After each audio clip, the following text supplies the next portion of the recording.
art should be an explosive substance that changes the world. I have been recently doing a piece for Occupy Comics, which is largely a history of the comic book medium, but this again applies to an awful lot of arts. I've suggested that radical and revolutionary elements in comic strips are not an aberration. They are what comic strips are for.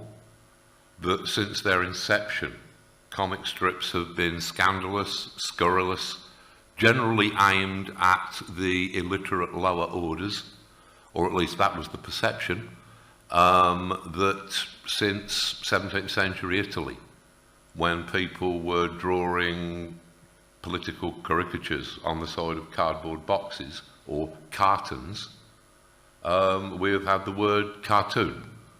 It started politically, and again, I think this is true of all of the arts. If they're not engaged, if they're not about upsetting you in some way, and I know that sounds harsh and confrontational, but if art doesn't surprise you, then all it is doing is reassuring you and reconfirming your prejudices.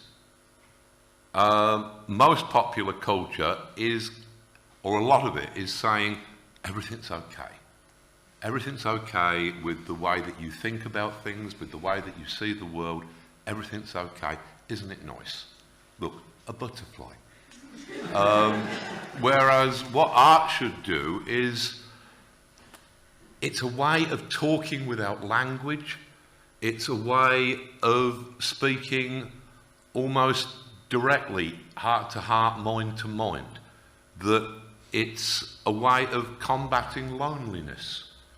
That all of us can think that we are isolated, that, oh, it's only me who thinks these things, it's only me who feels these things, it's only me who has ideas like that, there must be something wrong with me.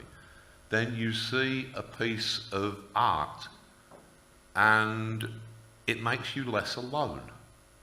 It makes you realise, hey, somebody else had that idea which I almost had but couldn't express that well, or it's a thing that connects human beings. That's what art's for. It's not there as a commodity and something to bring in huge amounts of money that are as inflated as most football players' wages. It's a similar thing. It wouldn't just be nice if art was a bit less about commerce and a bit more about real issues. I think it's necessary.